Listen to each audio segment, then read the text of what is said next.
Stephen Miller for Analog Theory and Applications, Learning Outcome 3. So what I'm going to be doing today is explaining how a live desk works, explaining the signal path, and just sort of what's featured on it. So if I move over to the computer first, using Reaper as our source, we've got this looped sort of recording going on, and what happens to the signal is it's taken from the computer down to a converter which converts the signal from digital to analog. So then the signal is sent through to these 16 line inputs which we're using today.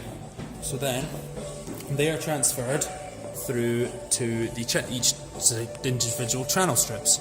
So firstly we've got the gain, which is usually set and then sort of just kept there, and then the rest is controlled by the fader. We've got our 48 volts for a condenser microphone. If we continue moving down, we've got our 4-band EQ. So we've got the high frequencies, the high mid frequencies, the low mid frequencies, and the low frequencies. Then what we've got is auxes for all our effects, and then we've got the panning.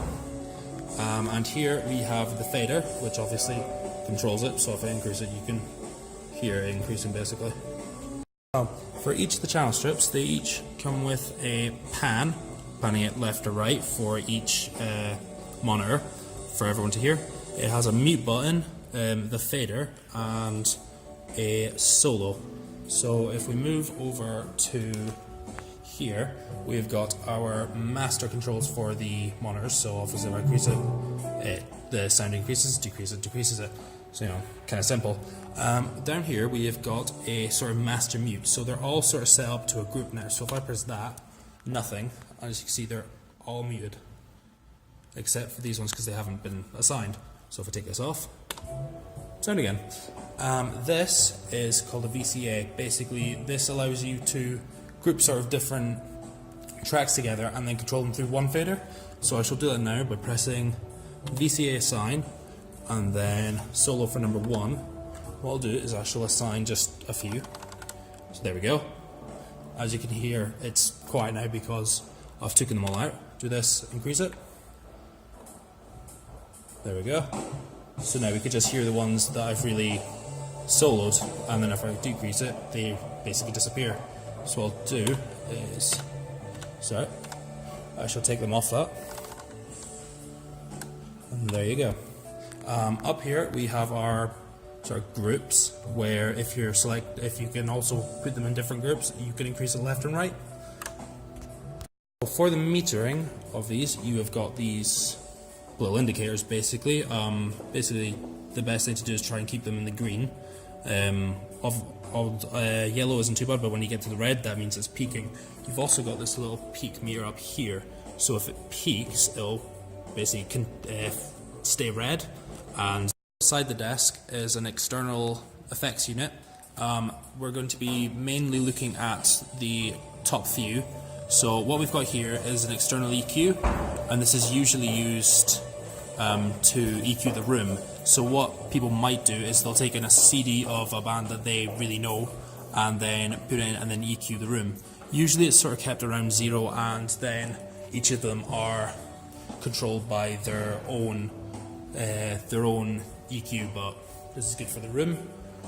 The second part of the external EQ we've got here is the Yamaha SPX90 reverb unit. So what we're going to be showing is just how this works. So as it is set to effects 1, so as we increase it, you can hear the reverb. And then if we decrease it, obviously, the reverb sort of goes.